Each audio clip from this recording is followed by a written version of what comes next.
Bastante contentos por la gran convocatoria que hemos tenido en esta oportunidad. La verdad que los profesores han escuchado, han hecho sentir, después de la jornada de reflexión, que los 4 puntos de la agenda corta, más un quinto que se agregó en el último momento, están expresando lo que los profesores necesitan. Los 4 puntos que tenemos con antelación de hace años es el descongelamiento de la renta mínima docente, el pago de la deuda histórica, el bono de incentivo al retiro.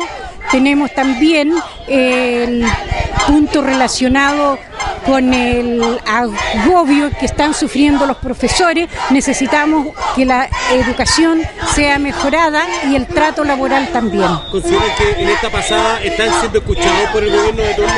Estamos siendo escuchados, puesto que antes nosotros habíamos convocado ya esta movilización y posterior a ello el gobierno abrió sus puertas, se creó una mesa de trabajo, ya no de diálogo, una mesa de trabajo en la cual el Colegio de Profesores le presentó al gobierno, a través de la persona del ministro y la subsecretaria, estos 5 puntos de la agenda corta para que se tomen conocimiento de lo que está pidiendo el profesorado.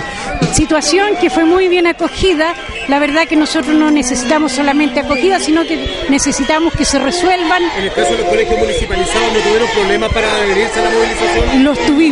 Los tuvimos porque en este momento están participando alrededor de 7 escuelas, algunas con el 100% de su profesorado, y tenemos la visita de 2 comunas porque lo hicimos a nivel provincial, el caso de Putaendo y Catemu, que adhirieron en un 100%.